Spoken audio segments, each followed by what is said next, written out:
ጦርነት በኦሮሚያ ከዛ ወደ ትግራይ ከዛ አሁን ደግሞ ምክንያቱም እንኳን የተለየ ቢሆንም በአማራ ክልል አንድ አይነት ተጠየቅ አይደለም ያላቸው ጦርነቶቹ በመሐከል ኮመን የሆነው ካራክተር በሶስቱም ጦርነቶች መካከል ስልጣን ላይ እኛ ብቻ ነን እንቆየው የሚለው የብልጽግና ወሬ ነው ከኛ ውጪ ሽግግር ከኛ ውጪ መንግስት ከኛ ውጪ ምንም ነገር አይኖርም የሚለው ወሬ ሶስቱም ጋር የጋራ የሆነ ከዛ በተረፈ ግን በኦሮሚያና በትግራይ ያለው አንድ ሎጂክ ያለው ጦርነት ነው ኢንፋክት የተለያየ የአንድ ጦርነት የተለያዩ ምዕራፎች ናቸው እነሱ ይሄ ሶስተኛው የመጀመሪያዎቹ ሁለት ምዕራፎች ስላልተሳኩ የተፈጠረ ሶስተኛ ጦርነት ነው ይሄ የተለየ ሎጂክ ነው ያለው ኦኬ በሁሉም ጋር ግን የጋራ የሆነው ነገር በስልጣን ላይ መቆየት የምንችለው የምንገዛው የምንበላው እኛ ብቻ ነን ይሄንን ለማድረግ ምንም ነገር እናደርጋለን ሌላም ጦርነት ካስፈልገን ፈጥራለን ይያሉ ኦኬ ናው ጦርነት ውስጥ ያለ አገራዊ መግባባት አይደለም የሚያስፈልገው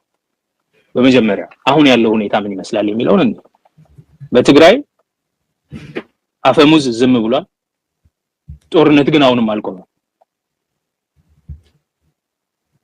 የምንሰማው ነው በየቀኑ ማለት ነው እንትና ያዘ ከእንትና እንትን ሰራዊት ወጣ እንትን ሰራዊት ገባ እንትን እንደዚህ ሆነ ነው በትግራይ የተኩስ አቁም ስምምነት ተስማምተዋል የተኩስ አቁም ስምምነቱን ግን ከመተግበር ይልቅ የፖለቲካ መሳሪያ አድርገውታል አብይ የትግራይን አመራር ለማፍረስ የትግራይን ጥያቄ በማያዳግም ለማድፋፋት እየተጠቀመበት ኦኬ ሌሎች ኃይሎች በዚህ አጋጣሚ የተገኘ የግዛት መስፋፋት መብትን ለማስጠበቅ እነሱም ሌላ ፖለቲካ እየተጫወቱበት ነው በስልጣን ለመቆየትም እንዲሆን እኛ እንትንን እናስመልሳለን ወልቃይትን እናስመልሳለን አለማጣኛ ምናምን የሚል ፉከራ ያደርጋል ለምሳሌ የአማራ ክልል ብልጽግና በየቀኑ ምክንያቱም ይሄንን ፋኖ የሚጠይቅ ስለነበረ የፋኖን የፖለቲካ አቅም ለመስበር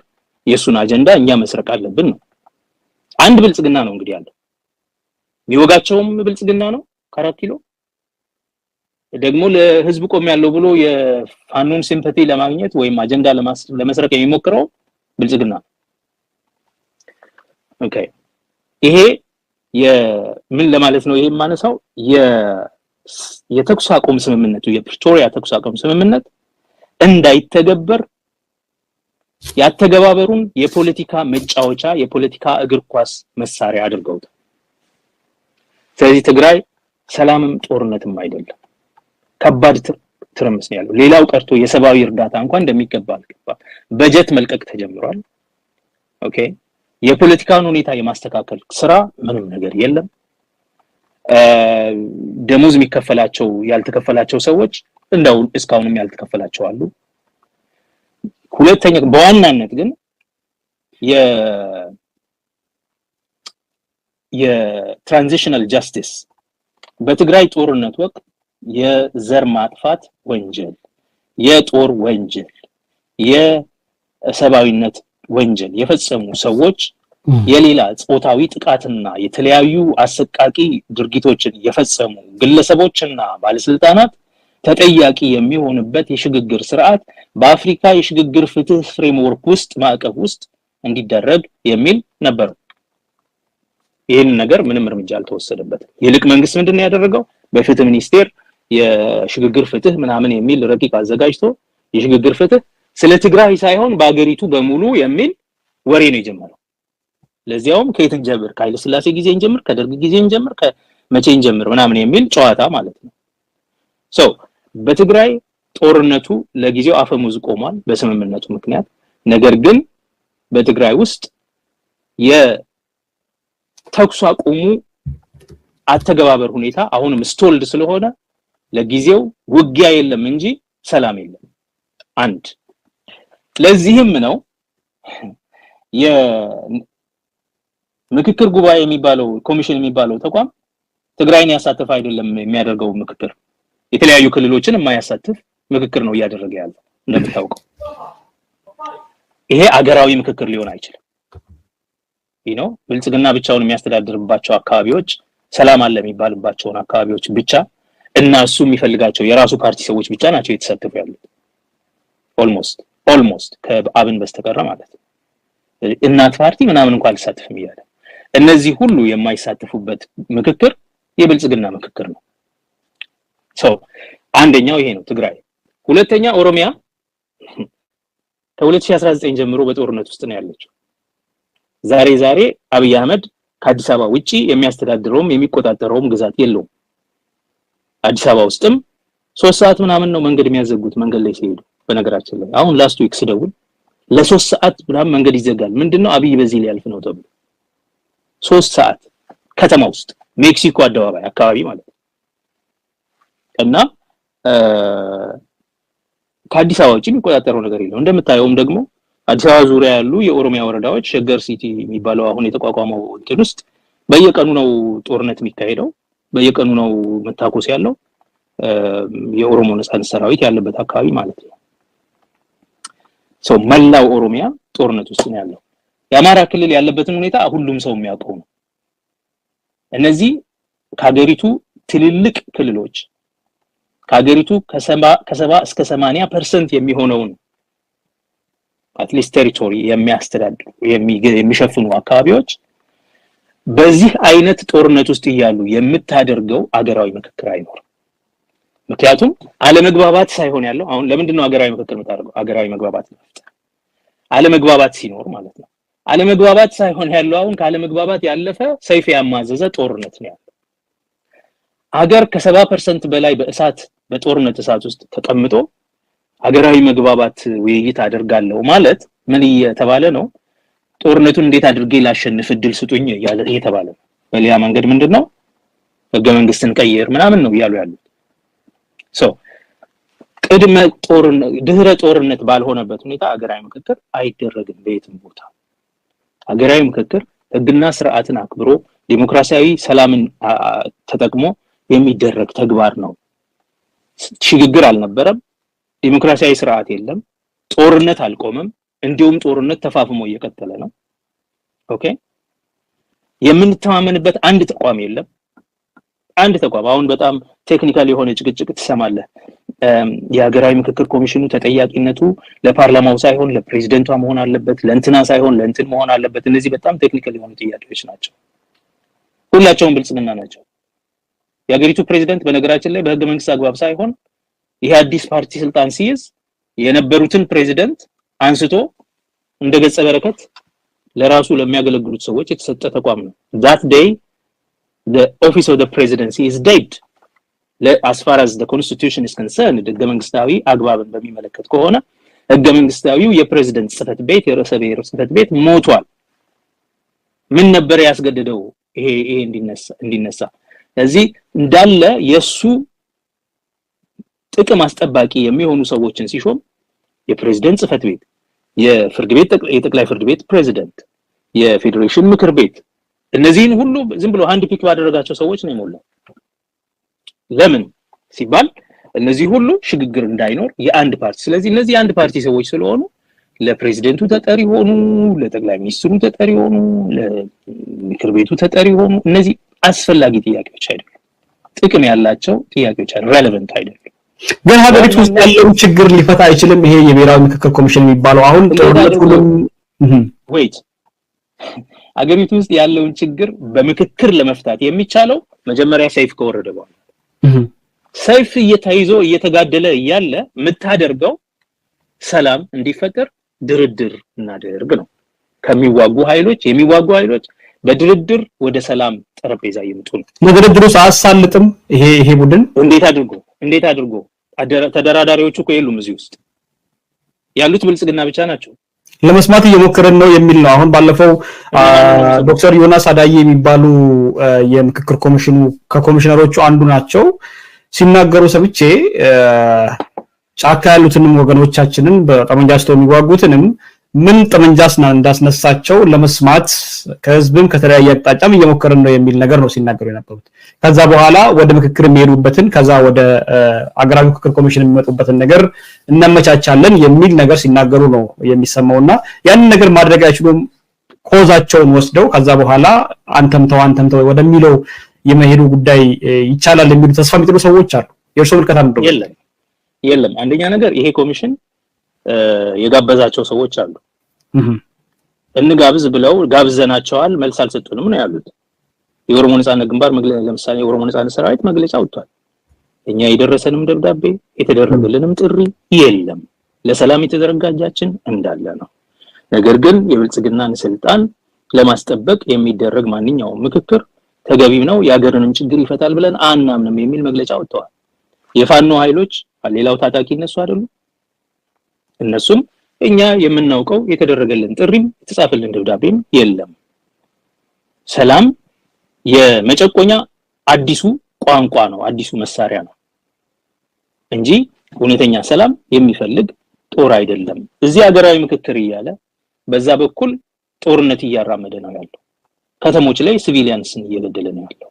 ይሄንን እኛ የምንሰማበት እድል የለንም የሚል ነው ያለው። ከህዝቡ በኩል እነሱ የሚፈልጉትን ማወቅ እንፈልጋለን፣ ማጣራት መስማት እንፈልጋለን። መስማት ከፈለጉ ሰዎችን ወደ ጠረጴዛው ማምጣት ነው። እሱ ደግሞ በዚህ በሀገራዊ ምክክር ኮሚሽን አይነት ሳይሆን በፒስ ሜከርስ ሰላምን ለመፍጠር በሚቋቋሙ ህጋዊም ዲፕሎማሲያዊም ህጋዊ የሆኑ ዲፕሎማሲያዊ አገራዊም ዓለም አቀፋዊም ተቋማት ነው እንጂ የሚደረገው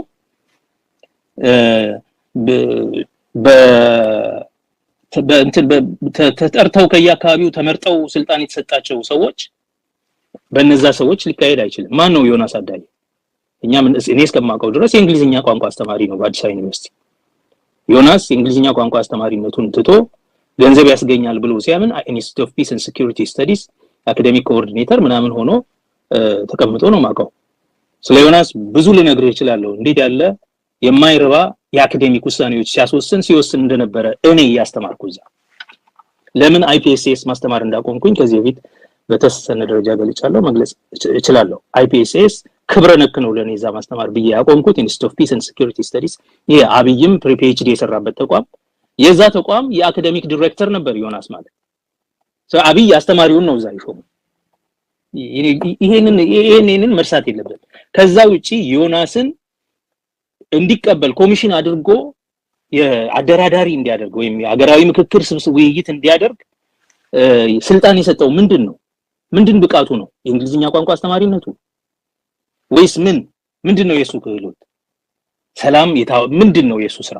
ፒስ ኤንድ ሴኩሪቲ ስተዲስ ላይ ፒኤችዲ ሰርቷል እንግሊዝ ሀገር ምናምን የሚል ሰምቻለሁ። ከዛ በኋላ እዛች ቦታ ላይ ተቀምጦ ግን እሺ ባለሙያ ሊሆን ይችላል፣ ኢቭን ተምሮ ከሆነ ማለት ነው ባለሙያ ሊሆን ይችላል።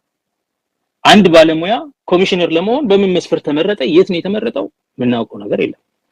እነሱ ከተቋቋሙ በኋላ እኮ ነው ህግ የወጣው፣ ስለነሱ አዋጅ የወጣው።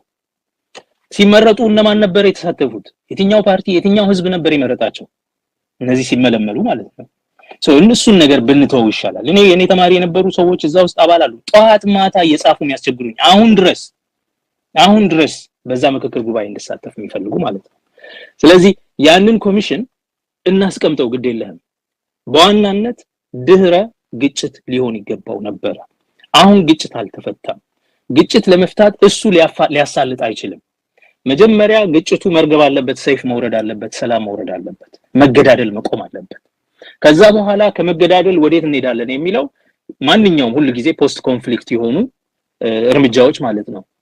የዲዲአር የሚባለው የትራንዚሽናል ጀስቲስ የሚባለው እነዚህ ወንጀለኛውና ጥፋተኛው ተለይቶ የሚቀጣው ተቀጥቶ የሚተወው ተትቶ ምህረት የሚደረግለት ተደርጎለት በጦርነቱ መንስኤ መፍትሄና ሂደት ላይ መግባባት ተደርሶ በጦርነቱ መንስኤ መፍትሄና ሂደት ላይ መግባባት ተደርሶ ለሱ ማለት ምን ማለት ነው? ለመንስኤው ተግባብተን ከዛ መፍትሄው ላይም ተግባብተን እንዴት መፈታት እንዳለበት ከዛ እዛ ለመሄድ ደግሞ በጦርነቱ ሂደትም በመፍትሄ ማፈላለግ ሂደትም የተወሰኑ ውሳኔዎችን ተግብረን የሽግግር ፍትህ አድርገን ከሱ ከወጣን በኋላ እሺ ከዚህ በኋላ እንዴት እንሄድ? ጦርነቱን ምዕራፍ ዘግተን እንዴት እናደርግ? እንደዚህ አይነት ነገር እንዳይደገም መሰረታዊ የሆኑ አገሪቱ ውስጥ ያሉ ተቃርኖዎች ምንድናቸው? ለዚህ ሁሉ የዳረጉ እነዛን ተቃርኖዎች ምንፈታበትስ መንገድ ምን መሆን አለበት? መፍትሄውስ ምን ሊሆን ይችላል? መፍትሄ ያላቸው ተቃርኖዎች አሉ፣ መፍትሄ የሌላቸው ተቃርኖዎች አሉ። መፍትሄ ያላቸው ላይ እንዴት አድርገን በመግባባት እንሄዳለን ምን እርምጃ እንውሰድ የሚለውን አንድ በአንድ እንስማማ መፍትሄ የሌላቸው ላይ እንዴት አድርገን እንቻቻላለን እንዴት አድርገን መፍትሄ ለሌላቸው ተቃርኖዎች የፖለቲካ መድረክ ላይ እንዲፈቱ ማድረግ እንችላለን በህዝብ የሚፈታውን እንዴት አድርገን በህዝብ በፖለቲካ መድረክ የሚፈታውን በፖለቲካ እንዴት ማድረግ እንችላለን የሆነ ሆኖ ምንም ባምንስማማባቸው ግጭትን እንዴት ማስወገድ እንችላለን በዚህ ውስጥ ህገ መንግስት ምንድነው ያለው ሚና ያለው ህገ መንግስት እነዚህን ተቃርኖዎች መፍታት ይችላል አይችልም የለም አዲስ ኔጎሲዬሽን አዲስ ቃል ኪዳን ያስፈልገናል በህዝቦች መካከል የሚሆን ከሆነ ወደዛ እንሂድ የምትልበት ቦታ አሁን ግን ጦረኛው መንግስት ወንጀለኞች ናቸው እየተሳተፉ ያሉት ባይዘው በዚህ በእንትን ኮሚሽን ውስጥ ወንጀለኞች ናቸው ምልበት ምክንያት ይሄ መንግስት ወንጀለኛ ነው ምናልባት ቀደም እንዳነሳው በዚህ የዘር ማጥፋት ሪፖርትን አስመልክቶ ስንወያይ ደግመን እናነሳዋለን እንደ አገርም እንደ ስርዓት አገረ መንግስቱ የዘር ማጥፊ መንግስት መሆኑን ተወስኗል ተበይኗል አዲስ በዚህ ጥናት ሊከሰስ የሚገባበትም ተቋምና አግባብም ተቀምጧል እንደ ግለሰብም ጉዳዩን የፈጸሙት ወንጀሉን የፈጸሙት ተሰዎች በተለያየ ደረጃ ተጠያቂ የሚሆኑበት አንድም በአገራዊ የፍርድ መድረክ ሁለተኛ በዓለም አቀፍ የፍርድ መድረክ የሚጠየቁበት አይሲሲም ሆነ በአገሮች ውስጥ ለዚህም ደግሞ ኢቭን ዩኒቨርሳል ጁሪስዲክሽን በኢንቮክ በማድረግ ጦርነት ውስጥም ያልተሳተፉ ምንም ጉዳይ የሌላቸው ሌሎች ሀገሮችም ጭምር እነዚህን ሰዎች ተጠያቂ የሚያደርጉበት መንገድ አመላክቷል ይሄ የታወቀ ነገር ነው ከበቂ መላይ ማስረጃ አለ ተብሎ ተዘግቦ ተቀምጧል ይሄ ነገር ሳይለይ ዛሬ ይሄ እንግዲህ በትግራይን በተመለከተ ብቻ ነው የኦሮሚያን ሌላ እነ ሂውማን ራይትስ ዎች አምነስቲ ምን ሲሉ እንደነበረ ለዘመናት ምን ናውቀው በሰብአዊነት ወንጀል በዘር ማጽዳት ወንጀል የዘር ማጥፋት ኤትኒክ ክሊንዚንግ እየተደረገ ነው ተብሎ አሁን በአማራ ክልል የሚመጡ ሪፖርቶች በየቀኑ እየሆኑ ያሉ ሁነቶች የሚያሳዩ ነገር አላቸው ለኛ ደግሞ ይሄ ሽግግር ለውጥ የሚባለው ነገር ተጀመረ ከተባለ ጊዜ ጀምሮ በሲዳማ በወላይታ በተለያዩ አካባቢዎች በቅማንት በአገው ምን ሲደረግ እንደነበረ በወሎ ምን ሲደረግ እንደነበረ ምናውቀው ነው በወሎ የደረሰውን መቼም የቪዲዮ ካሜራዎች ሲያዩት የሚዘገንኑ እንደሆነ ዓለም ሁሉ የሚያውቀው ነገር ስለዚህ ይሄንን አይነት ችግር ወንጀለኞች የታጀቡበት ወንጀለኞቹ ደግሞ አገራዊ አጀንዳ ይሄ ነው አገራዊ ችግር ይሄ ነው መፍትሄውም ይሄ ነው ብለው ተሻሽመው መሄዱበት ለዚያውም የሽግግር መንግስት አይቋቋምም ብሎ አጀንዳ በሰጠበት መንገድ ሰውየው በዚህ ሁኔታ የሚደረግ ነገር የለም ሰው እናጠቃለው ባጭሩ አገራዊ መግባባት የሚካሄደው ሰላም ባለበት የዲሞክራሲ አግባብ አካሄድ ባለበት ዋና የሆኑ ወደፊት እየፈነዱ ያስቸግሩናል አለመረጋጋትን ይፈጥራሉ የሚባሉ ጥያቄዎችን እየነቀስክ እየፈለክ በችግሮቹ መንስኤ በችግሮቹ መፍትሄ በችግሮቹ መንስኤ እና መፍትሄ ፍለጋ ሂደት ውስጥ ስለሚኖረው አካሄድ መግባባት ላይ የምትደርስበት ነገር ነው ይሄ ደግሞ በዋናነት ከግጭት በግጭትም የታሻገር ከሆነ ከግጭት መብረድ በኋላ ከግጭቱ ጋር የተያያዙ ተጠያቂነቶችም በአግባቡ ከተወሰኑ በኋላ ከዛ በኋላ የወደፊቱ አቅጣጫ አገራዊ መግባባት ለአሁን አይደለም በነገራችን ላይ ለዛ ነው ይሄ ሰላም ማውረድና አገራዊ መግባባት የተለያየ አጀንዳ ነው ማለት ለአሁን አይደለም አገራዊ መግባባት ወደፊት እንዳሁኑ አይነት መንገራገጭ እንዳያጋጥመን ቁልፍ የሆኑ የአገሩን አከርካሪ ይዘው የሚያናጉት ተቃርኖዎች ምንድናቸው እናውጣቸው እነዚህ ተቃርኖዎች ላይ በደንብ እንግባባ መንስኤው ማን እንደሆነ ምን እንደሆነ መፍትሄው ምን እንደሆነ ማን እንደሆነ እንዴት ሊፈታ እንደሚችል መግባባት ላይ ከደረስን ለወደፊቱ ትውልድ መሰረት እናስቀምጥለታለን ነው እንጂ አሁን ያሉ ችግሮችን የሚፈታ አይደለም አሁን ያለው አስተዳደርማ የሚመራው በህገ መንግስት አግባብ ነው በህግና ስርዓት ነው አሁን ያለውማ የሚካሄድበት መንገድ አሁን እነዚህ ያደረጉ ያሉት ስለዚህ አሁን ያሉ ግጭቶች የሚፈቱት በጦርነት ከሆነ በሰላም በፒስ ሜከር ነው ይሄ ደግሞ ኤክስትራ ኢንስቲትዩሽናል ነው የሚሆነው ሌላ ዲፕሎማቲክ ውይይት ያስፈልጋል ማለት ነው እንጂ አገር ውስጥ ቁጭ ብሎ ተንፈላሶ አገራዊ መግባባትን ለማምጣት ውይይት እፈጥራለሁ የሚለው አይደለም እና ሲመጻደቁ ጭራሽ ለአፍሪካ ሁሉ መፍትሄ ያመጣል ምናምን ይላሉ። እዛ አጠገባቸው ከቡራዩ የሚተኮሰውን ተኩስ ማስቆም እየሰሙ እዛ ውስጥ የሚሳተፉ ሰዎችንና እዛ ውስጥ የሚነሳውን ጥያቄ ምንነት መረዳት የማይችሉ ሰዎች ስለ ሀገራዊ መግባባት ምክክር ለማድረግ ተነስተናል ይላሉ። ይሄ በጣም ስላቅ ነው። መቼም እዛ ሀገር ላይ ያሉ ቀልዶች እኔ ያበሳጨኛል ይሄ እንዲህ ያለ ነገር በማውራታችን። ምክንያቱም በጣም ትልልቅ ሐሳቦችን በጣም በተበላሸ የወንጀለኛ ጓዳ ውስጥ በወንጀል በተጨማለቀ ዳራ ውስጥ እንድንወያየው የተደረገ ስለሆነ ማለት ነው እና እነሱ ቨልገር ስለሆኑ በጣም ጥሩ ነገሮችን የብልግና ማዕከል ውስጥ ስለሚወያዩ እኛም እንድንወያየው ስለሚያደርጉ ይሄ ያሳፍረኛል። ለዚህም ነው በተደጋጋሚ ከኮሚሽኑ አባላት ከሆኑ ሰዎች መልእክት ሲደርሰኝ አንድም ጊዜ አክኖሌጅ እንኳን አድርጌ መልስ አልሰጠው። ምክንያቱም ይሄ ቆሻሻ ጨዋታቸው ውስጥ እንድንገባ ይጠቅማል አይጠቅምም ወደሚል ተራ ምልልስ እንድንገባ ከዚህም አንፃር አጀንዳው ምንድነው ብለው ሲወያዩ የሽግግር መንግስት የሚለውን ሐሳብ እዛው አቁሙ ምናምን የሚል አምባገነን ወንጀለኛ ጋር እንድትነጋገር ያደርጋሉ።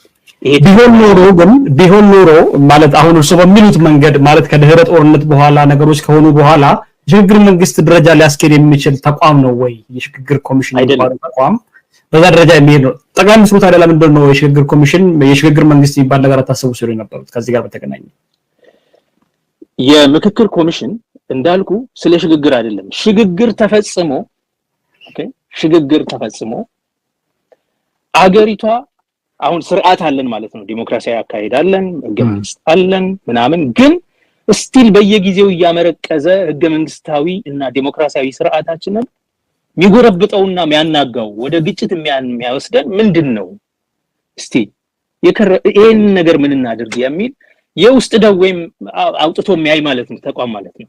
መልካም ሰላም የሆነ አገር ዝም ብሎ ይኖራል በየቀኑ ግን አንዳንድ የማይታዩ የውስጥ ደዌ የማይታይ ነው አይደለም በፊት ለፊት እነዚህ ነገሮች ከስር አውጥቶ ሰርጀሪ ነው የሚያስፈልገው ጥገና ነው የሚያስፈልገው ምን የሚለው ላይ ተግባብቶ የወደፊቱ ትውልድ እኛ በመጣንበት ጎርባጣ መንገድ እንዳይሄድ ስሙዝ የሆነ ፍሰት እንዲኖረው የሚያደርግ ተቋም ነው። ሽግግርን የሚጠይቅ ነውጥ ካለማ የሚያስፈልገው መጀመሪያ ሽግግር። መልካም አሁን በርካታ ሰዎች በዚህ ተቋም ሽግግር አይደለም የሚሰራው። አብይ የሚለው ሽግግር ያስፈልግ የሚለው እኔ አሻግራያችኋለሁ እኮ አላያችሁም አልሰማችሁም እንዴ ያለ ነው። ሌሎች ሽግግር የሚሉት ደግሞ ሽግግር ስላልተፈጸመ እዛ ውስጥ ገብተዋል እስካሁን ድረስ ማለት ነው። ለውጥ ተብሎ ሽግግር አልተፈጸመም። የሽግግር ናፍቆት ስላላቸው በተቻለ መጠን ይሄ ተቋም የሽግግር መንግስት ይጠይቃል ወይ የሚል ናፍቆት አላቸው። I understand the urge ከየት እንደሚመጣ። ነገር ግን እንደዚህ አይነት ተቋም ለሽግግር አይነት ስራ አይደለም የሚሰራው። ሽግግር ራሱን የቻለ ስራ ነው። ሽግግር ካለቀ በኋላ የሚጎረብጡ የውስጥ ህመሞችን ደግሞ ነፍሶ አውጥቶ በእነሱ ላይ መግባባት የሚያደርግ ተቋም ነው። አይቀርም ይሄ በነገራችን ላይ የአብይ መንግስት ተጠያቂ ይሆናል። ከዛ በኋላ የጊዜያዊ መንግስቱ ሽግግር መንግስትን ያቋቁማል።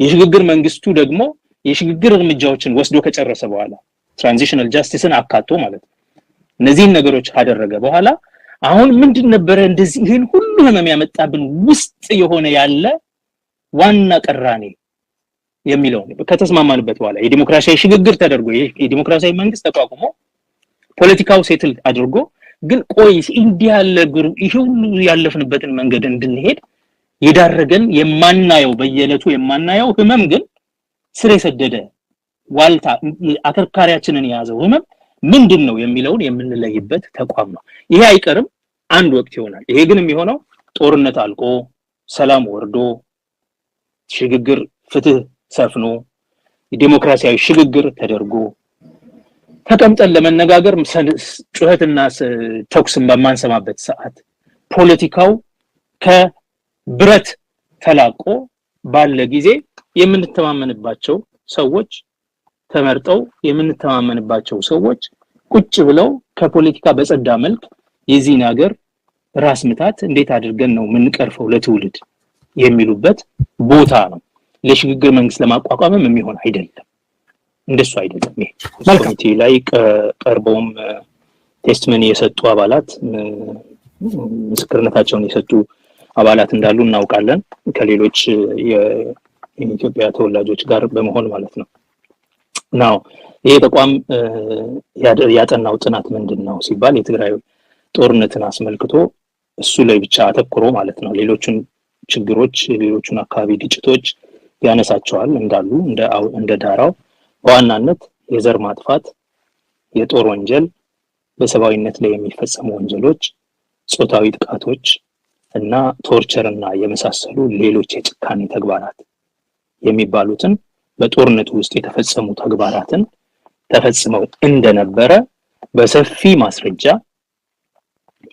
ማስረጃ የሚሏቸው ለተጠያቂነት የሚያስፈልጉ መስፈርቶች ምንድናቸው የሚያስቀምጡት በተለይ ደግሞ እንደ ወንጀልነቱ የሜንስትሪያው የሜንታል ኤሌመንት ማለት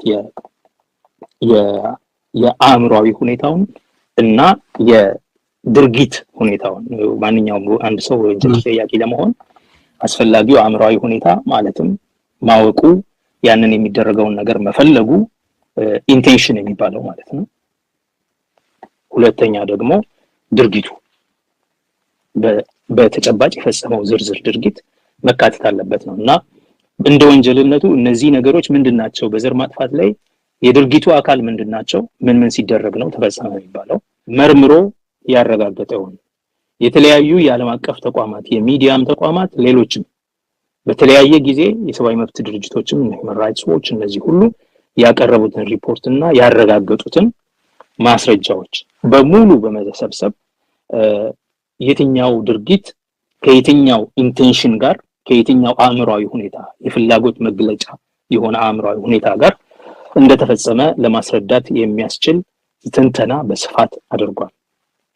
ኦልሞስት ለፍርድ በሚሄድ የፍርድ ጽሁፍ በሚመስል መንገድ በህግ ባለሙያዎችም ስለሆነ የተዘጋጀው የፍርድ ጽሁፍ ነው የሚመስለው አንቀጽ በአንቀጽ እያንዳንዱን ነጥብ አድሬስ ያደረገ በጣም ጥሩ የሆነ ጽሁፍ ነው። ከዚህ በማሻገር በሶስተኛነት ያደረገው ነገር ምንድነው ተጠያቂነትን ለማምጣት ምን አለ ካሁን በኋላ ለምሳሌ ኢንቴንሽንን በሚመለከት የመንግስት ሚዲያዎች የመንግስት ባለስልጣናት ወታደሮች የተለያዩ ሰዎች የመንግስት ተባባሪ የሆኑ ግለሰቦች በንግግር በተግባር በጽሁፍ በቪዲዮ በኢንተርቪው በተለያየ መንገድ የገለጿቸው ነገሮች ያስቀምጣሉ።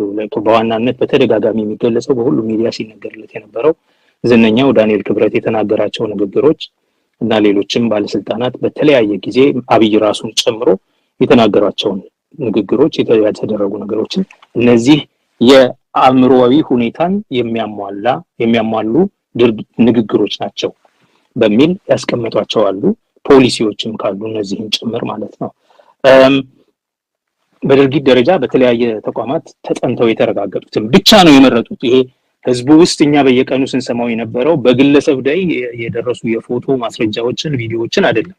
እነዚህ በደንብ በሌላ አይን ታይተው በገለልተኛ አይን ታይተው እንደዚህ ሆኗል የተባሉትን ብቻ ለመዘገብ ሞክረዋል እና በዋናነት ግን የተጠያቂነት ጥሪ ነው ሪፖርቱ የሚያደርገው። እነዚህ ነገሮች ተፈጽመዋል። በዓለም አቀፍ ህግ መሰረት እነዚህ ነገሮች ሲፈጸሙ ወንጀል ነው ይባላል፣ ተጠያቂነት ይከተላል። ይሄ ደግሞ ዓለም አቀፋዊ ይዘትም ያለው ወንጀል ነው። ተሳታፊዎቹ እነማን እንደሆኑ ለይቷል። የኤርትራ ወታደሮች፣ የኢትዮጵያ ወታደሮች፣ የአማራ ክልል ልዩ ኃይል ወታደሮች እንደዚሁም ሚሊሻዎችና ፋኖዎች ተሳትፈዋል ይላል በግልጽ። ከነዚህ ውስጥ የተለያዩ አካላት በተለያዩ ጊዜ ምን አይነት ንግግር እየተናገሩ ምን እያደረጉ ይሄ ምን እያሉ ይሄንን ተግባር እንደፈጸሙ በዝርዝር ያስቀምጣል። ዞሮ ግን መጨረሻው ምንድነው? ተጠያቂነት እንዴት መሆን አለበት? ይሄ ወንጀል ይላል በአለም ላይ ከዩክሬንም አሁን ደግሞ ከጋዛም የበለጠ ታላቅ ጥፋት ያስከተለ የክፍለ ዘመኑ የመጨረሻ ኢሰብአዊ ወንጀል የተፈጸመበት የክፍለ ዘመኑ ትልቅ ጦርነት ነው። ነገር ግን በተለያዩ ችግሮች ምክንያት የሚዲያ አትኩሮት አላገኘም። ከዚህ የተነሳ ያለ ተጠያቂነት ሊያልፍ ይመስላል። ስለዚህ ተጠያቂነት መኖር አለበት የሚል ነው። ተጠያቂነት እንዴት ይኖራል ሲል ይሄንንም ከዓለም አቀፍ ህግ የደረጀ የጥናት ውጤት የሆነውን አንዳንድ ይዘቶች ያላቸውን አቋሞች አስቀምጧል። አንደኛ በተባበሩት መንግስታት ድርጅት ዋና ፍርድ ቤት የዓለም አቀፍ የፍትህ ፓላስ ማለትም ኢንተርናሽናል ኮርት ኦፍ ጃስቲስ ICJ በሄግ ኢትዮጵያ ራሷ ለወቀሳ ለክስ የምትቀርብበት መንገድ እድል እንዳለ አስቀምጧል። ኢትዮጵያ በICJ እንድትከሰስ ለማድረግ የሚያስፈልጉ መስፈርቶች አንደኛ የተባበሩ መንግስታት የጠቅላላ ጉባኤ የተባበሩ መንግስታት የጸጥታው ምክር ቤት ስብሰባ ውሳኔ ያስፈልጋል። ይሄ ሞስት ላይክሊ የኢትዮጵያ መንግስት ደጋፊ የሆኑ የቪቶ ያላቸው መንግስታት እስካሉ ድረስ ለምሳሌ ራሻ፣ ቻይና ከዚህ በፊትም ታቅቦ እንዳደረጉ እናውቃለን በዚህ ጉዳይ ላይ ተደጋግሞ ሲወሰን።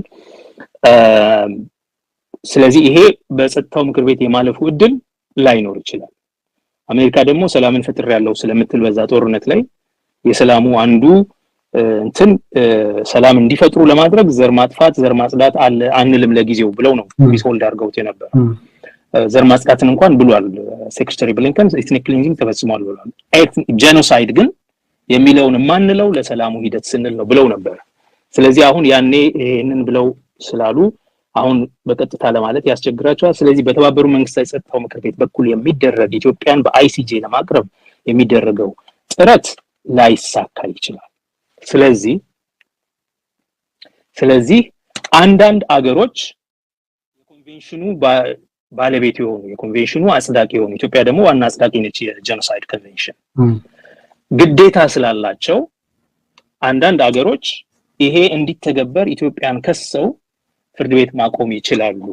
ይሄን ደግሞ ለማየት ከፈለክ ለምሳሌ ደቡብ አፍሪካ የእስራኤልን መንግስት በጋዛ ላይ ስላደረሰችው ጥፋት የጦር ወንጀል እንዴት በICJ ቀርባ እንደ ተጠያቂ እንዲሆኑ ለማድረግ ጥረት እንዳደረጉ የእስራኤል መንግስትም ጠበቆች እዛ ተገኝተው እንዴት ራሳቸውን ሊከላከሉ እንደሞከሩ ካየነው መረዳት ይቻላል።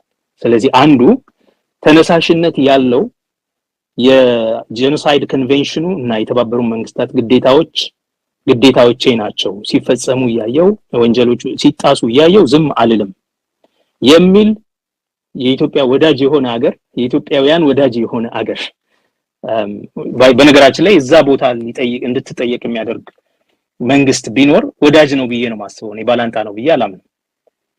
ምክንያቱም አካሄድህን አደራረግህን በሙሉ ስርዓት እንድታስይዝ የሚመክርህ ማለት ነው። ካለ እንደዛ አይነት ጥሩ ሀገር ከተገኘ በICJ የኢትዮጵያ መንግስት እንደ መንግስት ተጠያቂ ሆኖ የሚቀጥልበት ሁኔታ አለ። እዛ መንግስት ላይ እዛ ፎረም ላይ መቅረቡ ዋናው ነገር ምንድነው? ቢክድ እንኳን ማለት ነው ምን እንዳደረገ ምን እንዳላደረገ የሚክድበት ሁኔታ ነው። አሁን እስራኤል መንግስት ያለው ከምድር ላይ ከሚደረጉ ጦርነቶች እንደዚህ ለሲቪሊያንስ ለሰላማዊ ሰዎች ጥበቃ የተደረገበት እንደዚህ ያለ ዘመናዊ ጦርነት ተደርጎ አያውቅም ምናምን እያለ ያደረገውን እያመነ ግን ደግሞ ከአቅሙ በላይ ስለሆነ እንጂ ብዙ ነገር እንዳደረገ የሚማማልበት ቦታ አለ እና ይሄ ጥሩ ነው። ተጠያቂነት ነው ይሄ ሄዶ መመለሱ ብቻ እዛ መቅረብና መልስ ለማቅረብ መገደዱ በራሱ ትልቅ ነገር። ይሄንን የሚያደርግልህ ወዳጅ አገር ቢኖር መልካም ነበር። ይሄ ከሌለ አሁንም ተስፋ አንቆርጥም፣ ሎቢ እያደረግን ነው በሁሉም ሀገር። በኋላ መገልጸዋል አንዳንድ እርምጃ እየተወሰዱ ያሉ በኢትዮጵያውያን እና በእኛም በኩል ይሄን አይነት ነገር የሚያደርግ መንግስት ቢኖር መልካም። አሁንም ተስፋ አይቆረጥም። ደግሞ የይርጋ ምናምን ስለሌለው ይሄ ወንጀል በየትኛውም ጊዜ የትኛውም አገር በተነሳሽነት በራሱ ተነሳሽነት ወጪ ያለው ኦፍ ኮርስ የተባበሩ መንግስታት ፍርድ ቤት ኢትዮጵያ በዚህ ጉዳይ መልስ እንድትሰጥ ተጠያቂ የማድረግ እድል አለ። አንዱ የሚያስቀምጡት ይሄንን ነው። ከነ ያዋጣል ይሳካል አይሳካም የሚለውን ሁሉ ይመዝናል ይሄ ሪፖርት። ሁለተኛ ግለሰቦች አሉ ይሄን ወንጀል የፈጸሙ ባለስልጣናት ጨምሮ እስከታች ደረጃ እና ተባባሪዎች አሉ። ግለሰቦች፣ ፈጻሚዎች፣ ተባባሪዎች። በነገራችን ላይ የዘር ማጥፋት ወንጀል ሴረኛ አለው የሚያሴር ይሄን ለማድረግ አለብን ብሎ እንደዚህ በማድረግ እነዚህ ህዝቦች ማጥፋት አለብን የሚያሴር ኦኬ ስትራቴጂ የሚያወጣ ምናምን። ሁለተኛ የሚፈጽም፣ ሶስተኛ የሚያስፈጽም፣ አራተኛ የሚተባበር ኦኬ እንደዚህ አይነት አምስት ናቸው እነዚህ ሁሉ ወንጀሎች እና የሚሞክር አምስተኛ የሚሞክር መሞከርም ወንጀል ነው፣ ማሴርም ወንጀል ነው፣ ተግባር ውስጥ መሳተፍም ወንጀል ነው፣ መተባበርም ወንጀል ነው፣ ስለዚህ ሰፊ ነው ለተጠያቂነት። እንደዚህ አይነት ሰዎች በጣም እንዳሉ ግልጽ ነው ኢትዮጵያ ውስጥ ከማሴር አንስቶ እስከ መሞከር ድረስ ማለት ነው። ከመፈጸምም አልፎ ደግሞ ሙከራ ብቻም በራሱ በቂ ነው። አንድን ህዝብ ለማጥፋት በማሰብ ለማጥፋት መሞከር ለምንድነው እስኪያጠፋቸው ድረስ አይጠበቅም ነው። ሙሉ አጠፋ ሳይሆን ሙከራውን በራሱ ያስቀጣል። ስለዚህ እነዚህ ሰፊ የሆኑ ተሳትፎ በጣም ብዙ ህዝብ ስለሆነ የሚሳተፈው በአንድ ሀገር ውስጥ የዘር ማጥፋት ወንጀል ሲፈጸም እነዚህን ሁሉ ተጠያቂ ለማድረግ የሚቻልበት ሌላው መንገድ የዓለም አቀፍ ፍርድ ቤቱ ነው።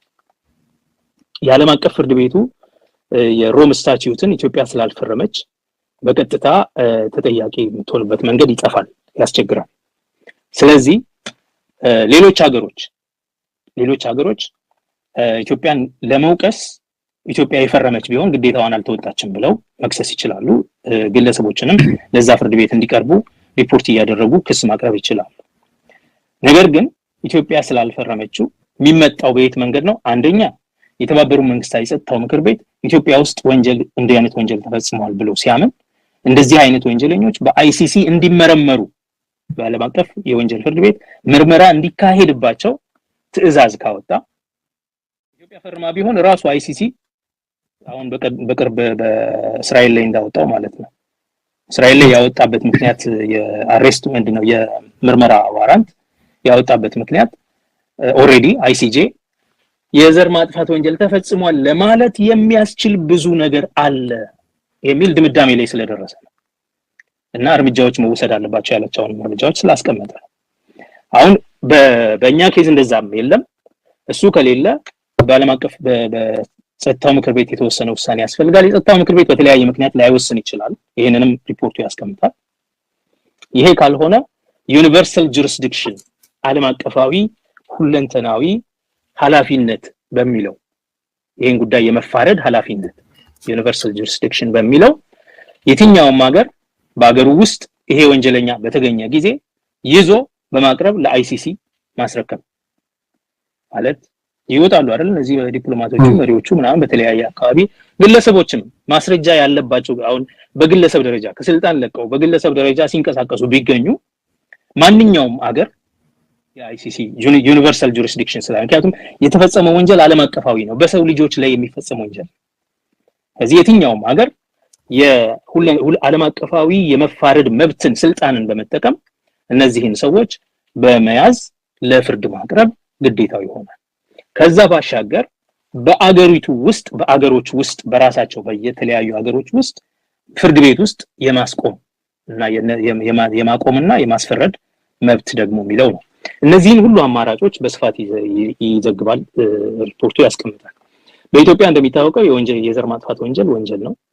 የወንጀለኛ መቅጫ ህግ አንቀጽ 282 ጀምሮ ያለው የዘር ማጥፋት ወንጀል፣ የጦር ወንጀል፣ የሰብአዊነት ላይ የሚፈጸሙ ወንጀሎችን እነዚህን ይዘረዝራል የኢትዮጵያ ወንጀለኛ መቅጫ ህግ በ2005 የተሻሻለው ማለት ነው። እና የቀድሞ እንኳን የዘር ማጥፋት ብሎ በዛ ውስጥ ነው ሌሎችንም የሚዘረዝረው። አሁን ግን ዘርዘር ተብለው ለየብቻ ርዕስ ይዘው ተቀምጠዋል። ከዚህ አንፃር እዛ ሀገር ውስጥም ተጠያቂነት የማይቀር ነው። ደስ የሚለው በኢትዮጵያ ህግ እንደዚህ አይነት ወንጀል የፈጸመ ሰው ወንጀሉ በይርጋ አይታገድም፣ በይቅርታም አይታለፍም የሚል ህገ መንግስታዊ ድንጋጌ በአንቀጽ 28 ውስጥ አለ። ነገር ግን ይሄንን የፍትህ ማሽነሪ ለማንቀሳቀስ ይሄ ስርዓት ዘር አጥፊው ስርዓት መውደቅ አለበት። ራሱ እስካለ ድረስ ራሱን ለፍርድ ሊያቀርብ አይችልም። እና አብይ ሲመጻደቁ በትግራይ ጦርነት ውስጥ አንዳንድ ወንጀሎችን የፈጸሙ ሰዎችን ለፍርድ አቀርበናል፣ ቀጥተናል ምናምን እያሉ ለዓለም አቀፍ ማህበረሰብ ሲያጭበረብሩበት ታይተዋል። ያ አልሆነም። ስለዚህ ይሄ መንግስት ሲወድቅ በኢትዮጵያ ውስጥ ሙሉ የወንጀል ተጠያቂነታቸውን ይቀበላሉ። ከኢትዮጵያ ቢሸሹ በተለያዩ ሀገሮች ውስጥ በዩኒቨርሳል ጁሪስዲክሽን መንገድ አማካኝነት ለፍርድ እንዲቀርቡ ማድረግ ይቻላል። በየአገሮቹም የሰብአዊ መብት የሚከበርበት ሀገር ከሆነ እንደዚህ ዓለም አቀፍ ግዴታዎችን እውቅና የሚሰጣቸው አገር መንግስት ካለ እነዚህም መንግስታት እነዚህን እዛ ተሰደው ለመደበቅ የሚፈልጉ ፊውጂቲቭስ ኦፍ ጃስቲስ በሙሉ ለፍርድ የሚያቀርቡበት እድል እንዲኖር ያደርጋል። ይሄ ምን ማለት ነው? የተጠያቂነትን ጥሪ ያስቀምጧል። በዋናነት ተጠያቂነትን በተለያየ መንገድ ልናመጣ እንደምንችል ይናገራል። ይሄ አሁን የሚጥለው ኃላፊነቱን በተለይ ይሄ ጉዳይ ይመለከተናል የሚሉ ኢትዮጵያውያንን እርምጃ መውሰድ እንዲጀምሩ ነው። ምን አይነት እርምጃ? የአድቮኬሲ እና የዲፕሎማሲ ስራ በተለያዩ አገሮች ውስጥ በተለያዩ የዓለም አቀፍ ተቋማት ደጅ በመውጣት በጽሁፍ ማስረጃን በያዘ ማመልከቻዎች አገሮቹ የግዴታቸውን እንዲወጡ ጥሪ በማድረግ ነው። ምን ማለት ነው ይሄ? በተለያዩ ፓርላሜንታዊ ኮሚቴዎች በተለያዩ ሀገሮች ምስክርነትን በመስጠት የምስክርነት ቃል ጽፎ በማቅረብ ሰብሚሽን የሚባለው ማለት ነው።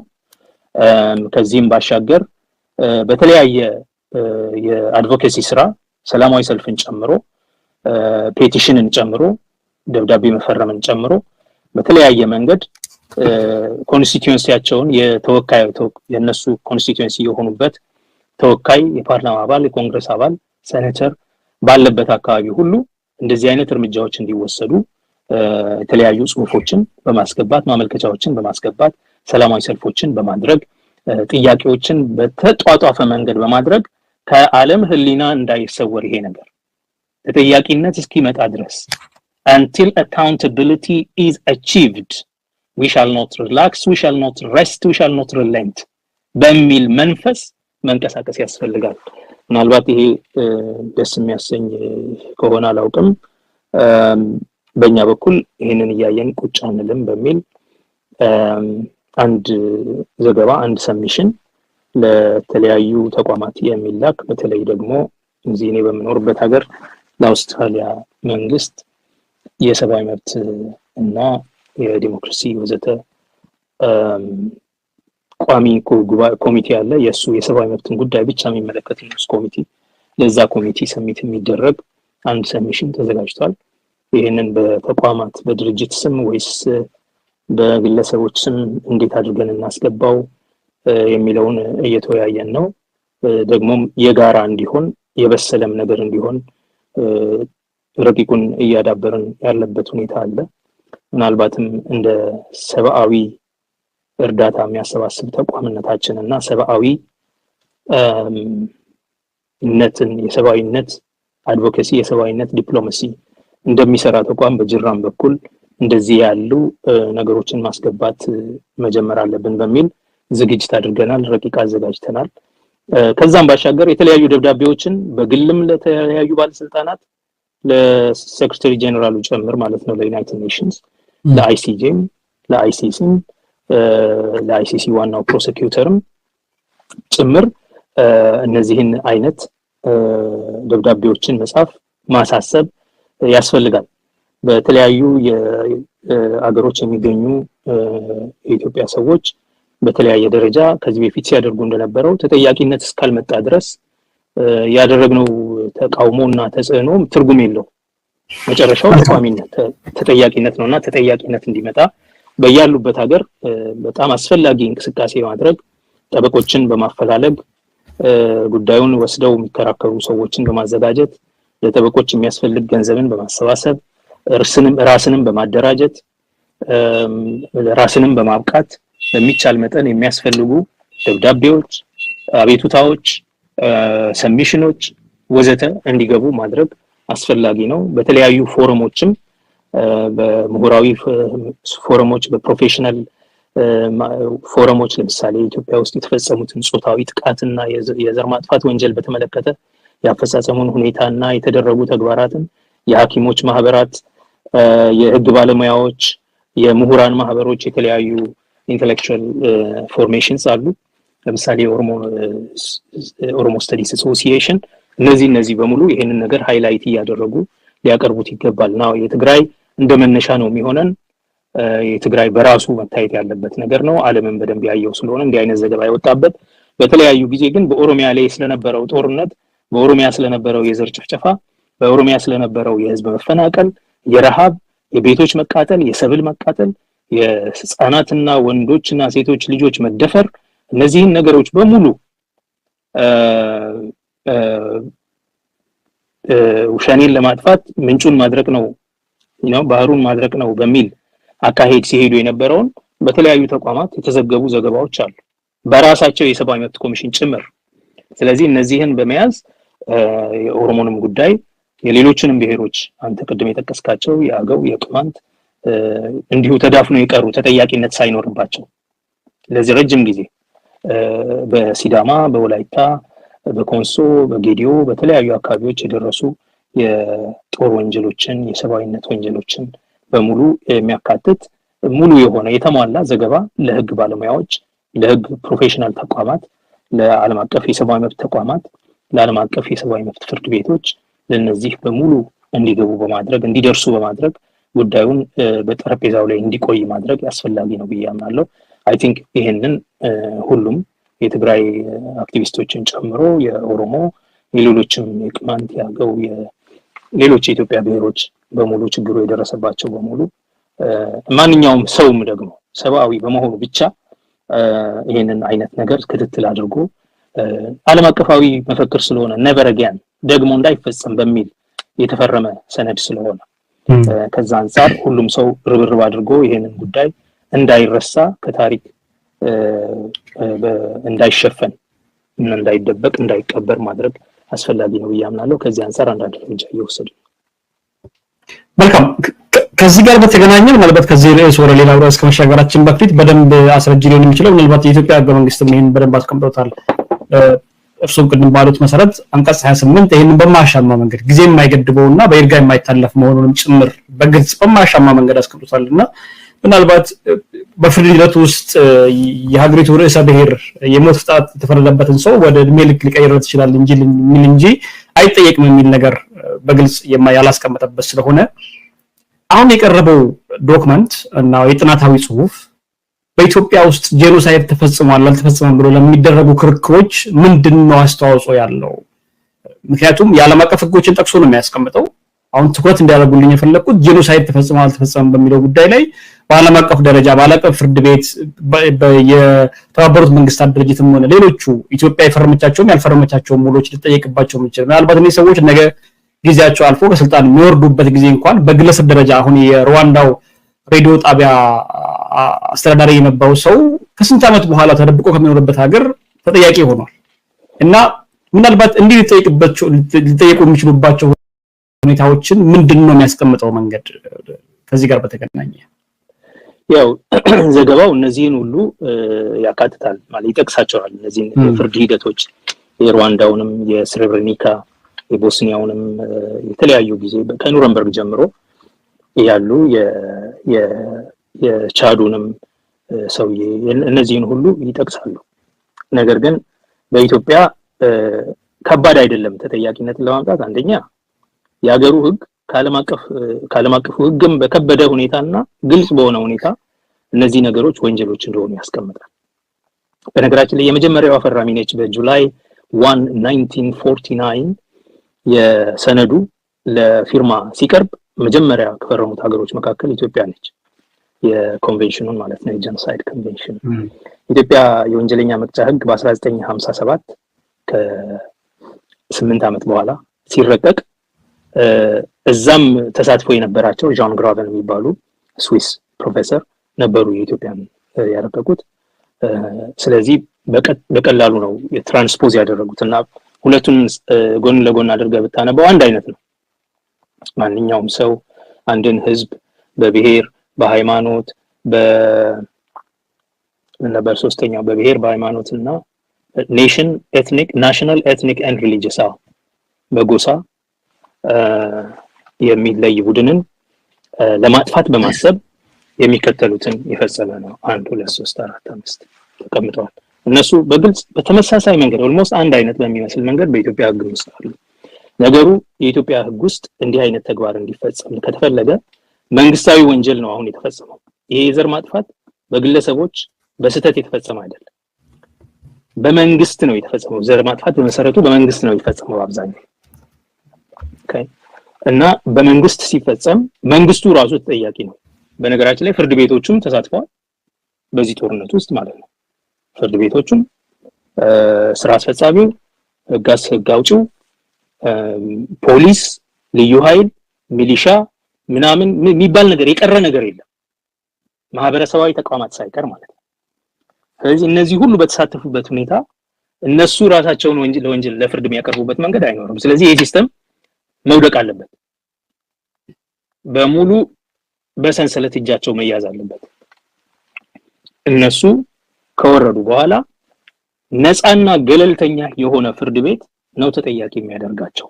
በእኔ እምነት አንደኛ ወንጀሉም ዓለም አቀፋዊ ይዘት ስላለው ፈጻሚዎችም ተባባሪዎችም ዓለም አቀፋዊ ኤሌመንት ስላለው ማለት ነው።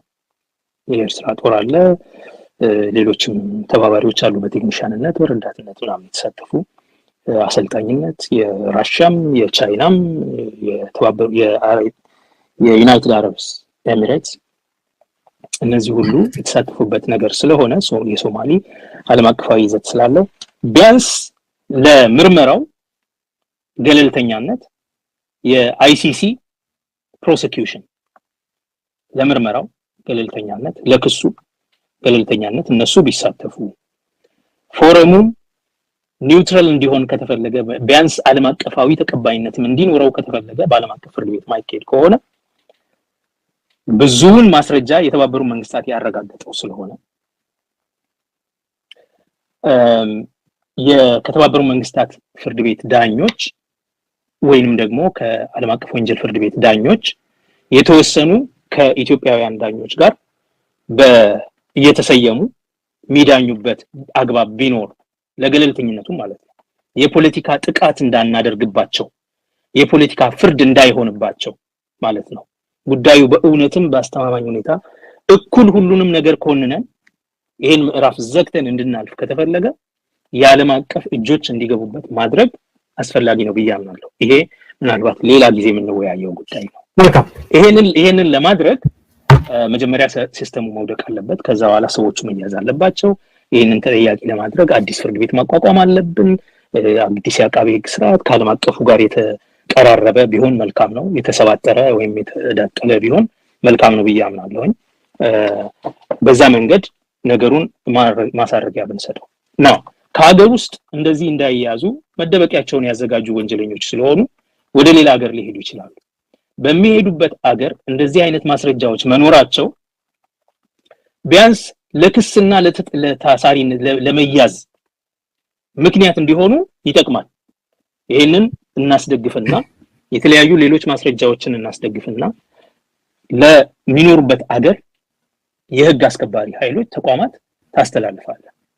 እነዛ የህግ አስከባሪ ኃይሎች ከኢንተርፖል ጋር ይሁን ከተለያዩ ተቋማት ጋር ተባብረው እነዚህን ሰዎች ለፍርድ እንዲያቀርቡ ማድረግ ይገባል። እና ይሄም የማይቀር ነገር ነው። በየዘመኑ ኢትዮጵያውያን በያሉበት አካባቢ ተግተው የሚሰሩ ከሆነ ይሄንን ማድረግ ያስፈልጋል። ለዚህ ነቅቶ መከታተል ያስፈልጋል ማለት ነው። በተለያዩ ቦታዎች የፖለቲካ ተጠቂ እንደሆኑ አድርገው የስደተኝነት ምንድነው የአሳይለም ሲከር ሆነው ሊቀርቡ በሚነሱም ጊዜ በዚህም አካባቢ ማንኛውም አገር የስደተኝነትን መብት ሲሰጥ የጦር ወንጀል የዓለም አቀፍ ወንጀሎች በአጠቃላይ የሰብአዊነት ወንጀልና የዘር ማጥፋት ወንጀልና የመሳሰሉ የከፉ ጾታዊ ጥቃትን የሚመለከት ቶርቸር ምናምን ያደረጉ ሰዎችን ስለማይፈቅድላቸው በዛም አካባቢ እንዳይፈቀድላቸው በማድረግ ማስረጃዎችን ማስገባት አስፈላጊ ይሆናል። ለዚህ ሁሉ ጥሩ መነሻ የሆነ ሰነድ ነው ይሄ። የአይሲጄ ደግሞ አንድ ፋይል ቢከፈት በጣም ጥሩ ያጠናክረዋል ማለት ነው። ናው ይሄ ተደርጎና እነዚህ ሰዎች ለፍርድ ቢቀርቡ ለፕሬዝዳንት ይሄዳሉ ምናምን ይሄ ሁሉ እንግዲህ ረጅም ጊዜ የሚፈጅ ነው። ይሄ ዛሬ ያለችው ፕሬዝዳንት ራሷን በወንጀል የምትጠየቅ ነች። ተባባሪነትም በንግግሮቿም ኢንቴንሽኖቿን በመግለጽ ማለት ነው። ካለፈ በኋላ ራሷን ከዚህ ለማራቅ አንዳንድ ነገር የተናገረችው አለ። እሱ ወዴትም የሚያፈናፍናት አይደለም። ስለዚህ እሷም ተጠያቂ ነች እንደ አንድ ግለሰብም እንደ መንግስት እንደ ርዕሰ ብሔር። ነገር ግን አዲስ መንግስት የሚያስፈልግበት ሁኔታ አለ። ያ አዲሱ መንግስት በህገ መንግስት አግባብ የሚሄድ ከሆነ እንደ ሁኔታው እንደ ሰውየው የመታረም ሁኔታ ነገሩን የመቀበልና አብሮ የመኮነን የአላርል የሐዘንና የጥልቅ ይሄን ማድረጋችን አዝናለሁ የሚል ከሆነ የሚታረም ከሆነ እንደዚህ ሁኔታ እያዩ እድሜውን እያዩ ጤንነቱን እያዩ በዚህ መስፈርት ነው በዚህ ፕሬዝዳንቶች የቅጣት ማቅለል የሚያደርጉት ማለት ጤንነቱ ለምሳሌ የማይድን በሽታ የያዘው ሰው ከሆነ ካንሰር፣ ኤችአይቪ፣ ኤድስ እንደዚህ አይነት እንደዚህ አይነቱን በሞት መቅጣት ሞቷል እኮ ኦልሬዲ ኢሰብአዊ ነው ለኛ። ሁለተኛ እድሜው ወይ በጣም የሄደ ከሆነ ወይም በጣም ልጅ ከሆነ የ21 ዓመት ልጅ ከሆነ ይሄን ልጅ ገና ህይወት አለው እንደ ይሙት ማለት ለመታረም እድል አለው። ህይወቱ በ21 ዓመት ውስጥ በፈጸማት ጉዳይ ማለትም ከ18 እስከ 21 አጭር ጊዜ ነው። በዛች 3 ዓመት ውስጥ በፈጸማት ጉዳይ ብቻ ዲፋይን ተደርጎ ለዘላለሙ እንዲሰናበት ማድረግ ፌር ላይሆን ይችላል። እድል አለው ለመታረም ህይወቱን እንደገና ለማስተካከል የሚል ስለሆነ ኢንፋክት ከሞትም ይልቅ ወደ እድሜ ልክ ከእድሜ ልክም ደግሞ የተወሰነ አመት ታስሮ በመክሮ የሚፈታበትን መንገድ እያዩ ፕሬዝዳንቶች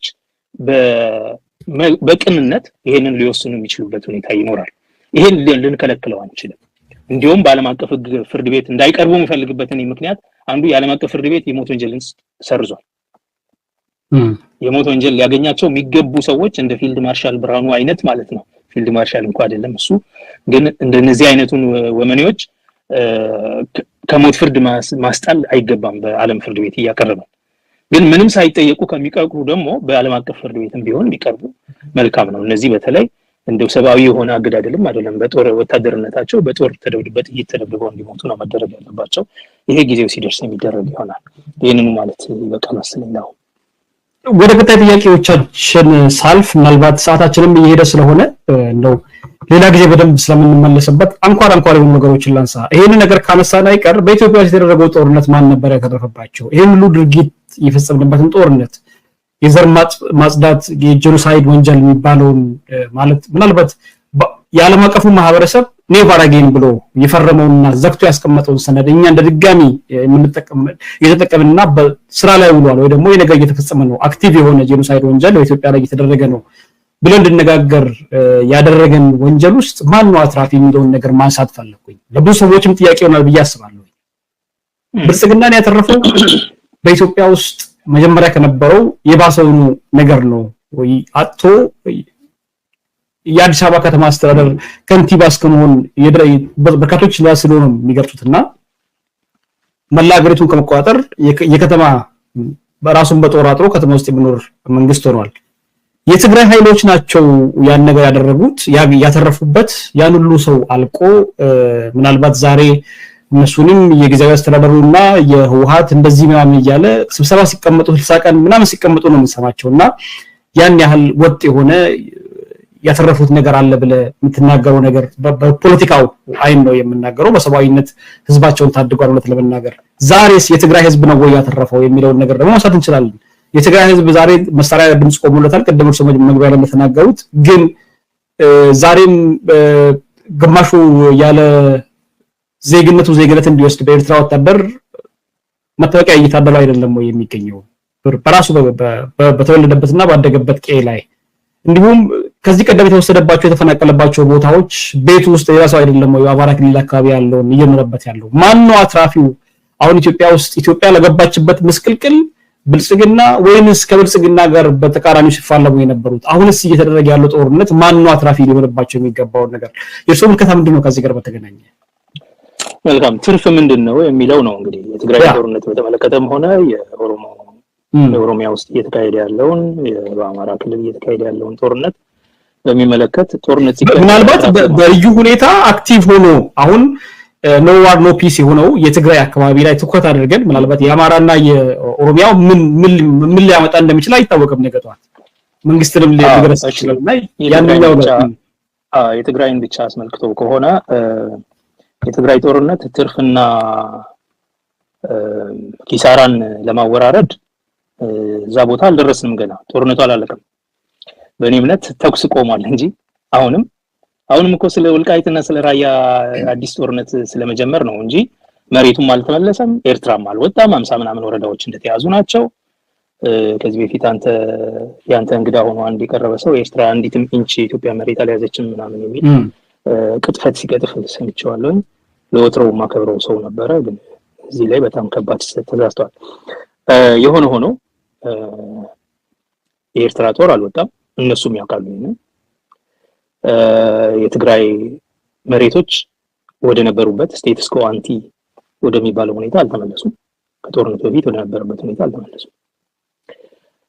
የተወሰነ ጥረት እየተደረገ እንዳለ አውቃለሁ በራያ አካባቢ እሱ ላይ ያለውን ፖለቲካና ጫጫታ ትሰማለህ በየቀኑ የሚነሱትን የጦር ዛቻዎች በወልቃይት ላይ እንደዚሁ አዲስ የጦርነት ዘመቻ ሁሉ ሊካሄድ እንደተዘጋጁ የሚናገሩ ተንታኞች ሁሉ እየሰማን ነው ስለዚህ የተኩስ አቁሙ ይዘት አንዱ መተግበር አለበት ከሚለው ነገር አንዱ ሁሉም ነገር ወደ ነበረበት ይመለሳል ነው ከዛ ትጥቅ ይፈታል ከዛ የተጠያቂነት ጉዳይ ይኖራል ከዛ ያለ ነው የሚሄደው የሽግግር የጊዜያዊ መንግስት ይቋቋማል ተብሏል እሱ ተቋቁሟል ሁለት መንግስት ባለ ሁለት ራስ መንግስት ነው አሁን ያለው የፓርቲው ራስ አለ ደብረጽዮን የመንግስቱ የጊዜያዊ መንግስቱ ራስ አለ ይገባኛል ለምን እንደሆነ የፓርቲው ራስ ለምን እንደማይከስም በዚህ ጊዜ ምክንያቱም ለሰላም ሲባል የተደረገ አሬንጅመንት ነው እንጂ ይሄ የትግራይ ክልል የራሱ መንግስት አለው በህገ መንግስት አግባብ የተፈጠረ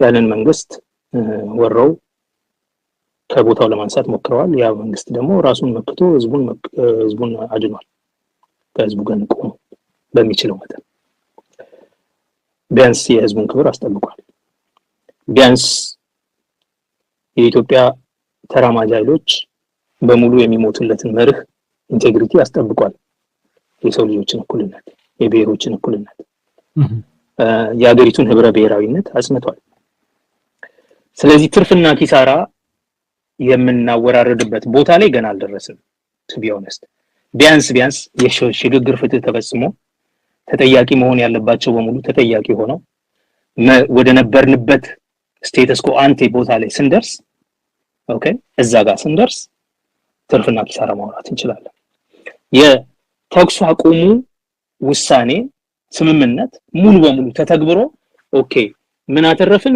ምን አጣን የሚለውን ማሰብ ይቻላል አሁን የተኩስ አቁሙ ስምምነት አልተተገበረም እሱ እንዳይተገበር የሚደረጉ በብልጽግና በኩል የፒንግ ፖንግ ጨዋታ አለ ጉዳዩን ወደዛ ይመግፋት እና እዛ ችግር መፍጠር በሌሎቹ በኩል ሌላ የጦርነት ዛቻ አለ በኤርትራ በኩል እንደዚሁ ሰላም የለም ጦርነት የለም ከብልጽግና ጋርም ከትግራይ ጋርም ስለዚህ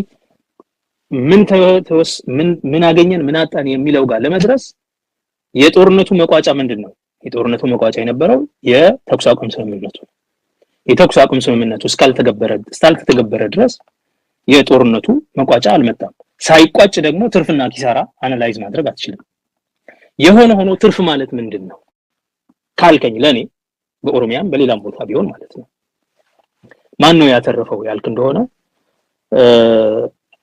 አብይ በስልጣን ላይ መቆየት አልነበረበትም በስልጣን ላይ ቆይቷል ይሄንን ነው እንደ ትርፍ የሚያዩት እነሱ የአዲስ አበባ ከንቲባ ሆኗል አልከኝ ሊሆን አይገባውም ነበር ሆኗል እሱንም ሊሆን አይገባውም ነበር በህግ አግባብ በህገ መንግስት አግባብ ከሄደን እሱንም ሊኖረው አይገባውም ነበር ስለዚህ to the extent በስልጣን ላይ መቆየትን ግብ ያደረገ መንግስት እንደመሆኑ በስልጣን ላይ እስከቆየ ድረስ በዛ ደረጃ ትርፍ ያለው ሊል ይችላል በትግራይ በኩል ያተረፉት ምንድነው ብትለኝ በኔ ግምገማ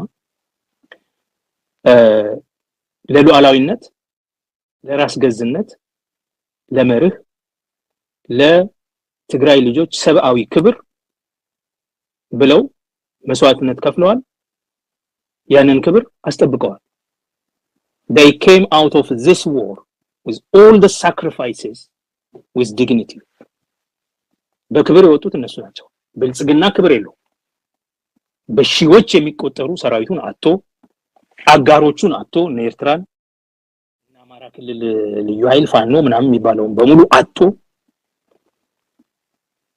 የሰራዊቱን አቅም ገንዘቡን አሟጦ ሀገሪቱን ማስተዳደር እስኪያቅተው ድረስ ሄዶ እንዳልከውም በአዲስ አበባ ብቻ ተወስኗል በክብር አይደለም ከዚህ ጦርነት የወጣው ኢትዮጵያ አሸነፈች ምናምን ይበሉ እንጂ ኢትዮጵያ ይኸው ከጦርነቱ በፊት ከነበረው ሁኔታ በባሰ ሁኔታ ፖላራይዝድ እና ጦርነት ውስጥ ነው ያለችው ከትግራይ ጦርነት በፊት ከነበረው ሁኔታ የባሰ ሁኔታ ላይ ነው ያለችው ኢኮኖሚውም ዲፕሎማሲውም ሁሉም ነገሩ ተንኮታክቶ ዛሬ በአለም ደረጃ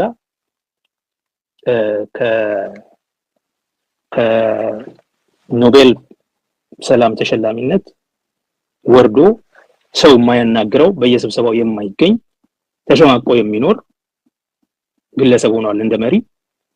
አገሪቷ ደግሞ አይሶሌትድ ነች። ማንም ሰው ሲሪየስሊ የሚወስደው አገር አይደለም። የእርዳታ እና የልማት ተቋማትም የብድር ተቋማትም እንደዚሁ እየታሹ ነው ያሉት። ከዚህም የበለጠ እንዲሆን ይገባ ነበረ፣ ግን ያለበት ሁኔታ ይሄ ነው። ሶ ኢን ዘ ሴንስ ከዚህ ጦርነት በክብር ወጣ አሸነፈ። እነሱ እኮ አሸነፍን ነው የሚሉት። በጣም የሚያስቀኝ ነገር ሁሉ ጊዜ ማለት ነው the most ridiculous thing የብልጽግና አሸንፏል የሚባለው ነገር ነው እንዴ። ተደብድቦ ማሸነፍ እንደማይችል ሲያውቅ የአሜሪካ መንግስት እናንተም አታሸንፉም፣ ትግራይም እናንተ የተባበረባትን ኃይል ማሸነፍ ስለማትችል ስለማትቋጨው ሰላም ይሻላችኋል በሚል እጃቸው ተቆልሞ ነው የፈረሙት ሄደው። ኦኬ ይሄን ደግሞ ያደረገው የትግራይ ህዝብ ለክብሩ በጽናት በመቆምና በመታገሉ ቲዲኤፍ፣ ህወሓት፣ ሁላቸውም እያንዳንዱ የትግራይ ዜጋ መልካም ያ ሆኖ ግን አሁን በመቆም ያ መስዋዕትነት በመክፈል በክብር ነው ከዚህ ወጡት። ዛሬ የትግራይ ህዝብ ስቴተስ በዓለም ደረጃ ጨምሯል። ከኢትዮጵያ ይልቅ የበለጠ የሚሰሙት የትግራይ ልጆች ናቸው። ዛሬ ክብር ያላቸው የትግራይ ልጆች ናቸው። ምን አተረፉ? ነገ የራሳቸው ሀገር ቢኖራቸው ከማንኛውም ሀገር ጋር በቀላሉ ተግባብተው ተነጋግረው ነግደው መኖር የሚችል ሀገር፣ የዲፕሎማሲ አቅሙ ከፍ ያለ የሞራል ልዕልናው ከፍ ያለ ሀገር አላቸው። እሱ ብቻ አይደለም፣ በኢትዮጵያ ውስጥ በሁሉም ብሔር ብሔረሰቦች ዘንድ የህብራዊነት የህብረ ብሔራዊነት የእኩልነት ለእኩልነት ለነዚህ ሴቶች ተሰውቶም ደግሞ ክብሩን ያስጠበቀ ለኛም ተስፋ የሚሆነን እንዲል ያደረጉት ናቸው። በነገራችን ላይ በፌዴራሊስትነት ተሰባስበው የሚከራከሩ ዘዎች ዛሬ ከህፍረት ዳን ነው። እኛን እኮ ሲሉን የነበረው ኦሮሚያ የተጀመረውን ጦርነት አቆመው ወደ ትግራይ ሲሄዱ አላቆሙም። እሱንም እያደረጉ ለዚህ ነገር ጉፉ ከኑትታዬ እንቅፋት የሆነብን ትግራይ ስለሆነ እሱን መጀመሪያ አምጣት አለብን። ባላንጦቻችን በዛ ጊዜ ምንድነው ያሉት? ጁንታን እንምታ እንጂ የኦሮሚያው እዳው ገብስ ነው፣ የማዳጋስካሩ እዳው ገብስ ነው ሲሉ ነበር ያለው። ስለዚህ ትግራይን አሸንፈው ቢሆን ኖሮ ዛሬ ሌሎቹ የኢትዮጵያ ጭቁን ብሔሮች በዛ አገር ላይ መኖር ይፈቀድላቸው እንደሆነ ራሱ ስማቸውን መጥራት ይፈቀድላቸው እንደሆነ ተራተራለሁ። ስለዚህ ዋናው ትርፍ በማንኛውም ተቃዋሚ የነጻነት ታጋይ ዘንድ የሚኖረው ለህልውናው፣ ለሉዓላዊነቱ፣ ለሰብአዊ ክብሩ የሚያደርገው ትግል አለመዳፈኑ በራሱ ትርፍ ነው። እነሱ ግን አለመዳፈን ብቻ አይደለም፣ የተቃጣባቸውን ጥቃት ሁሉ መክተው ጠላቶቻቸውን በታት ነው ለሰላም አስገድደው ይሄንን አምባገነን መንግስት አጠፋቸዋለሁ ብሎ የተነሳን መንግስት ለድርድር አስገድደው ሊያጠፋቸው የተነሳ ሊደራደራቸው ሲሄድ 7 ጊዜ የሞተው ጌታቸው ረዳ እኮ ነው የተፈራረመው ከነሱ ጋር ዛሬ መሪ አይሆነው የክልሉ። ከዚህ አንፃር ስታየው በክብር የጨረሱት ስለሆነ ትርፍ ይሄ ነው። ድሮም ቢሆን ለስልጣን ከሆነ ለስልጣንና በአገሪቱ ላይ አምባገነን ለመሆን ከሆነ የተዋጉት እሱን ኦፍ ኮርስ አይላቸውም። በአገሪቱ ላይ ሙሉ ተጽዕኖ ይኖረናል ብለው ከሆነ እሱን የላቸውም። ለዛ አይደለም የተዋጉት ብዬ ስለማምን፣ ለዛ ቢሆን አብረናቸው አንቆምም ብዬ ስለማምን እና ከዚህ አንፃር ትርፍ